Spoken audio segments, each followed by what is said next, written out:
Панелдик сессияда айткан сунушубуз биз айтып келатабыз. Өзүңөр билесиңер, Жогорку Кеңештин депутаты Динара Ашимова ушул азыркы иштелип жаткан 63 үй-бүлөлүк зомбулуктан сактоо жана коргоо мыйзамына өзгөртүүлөрдү сунуштап жатат.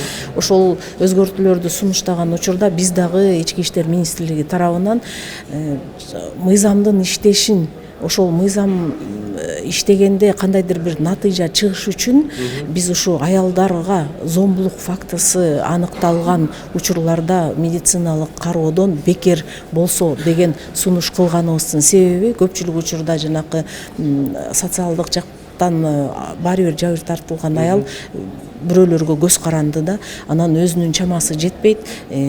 Жада калса ушу больницага койка место үчүн 2900 сом сооплата деген түшүнүк бар. Ошол рекинин да төлөгөнгө мүмкүнчүлүктөрү жок болгондуктан алар ошол жана медициналык жыйынтыктоочу кагазы жок болуп, кандайдыр бир денесине залал келтирген оорун же жеңилин аныктоого мүмкүнчүлүк болбой калат дагы. Аягында алар дарыланбай да калган учурлар болот да.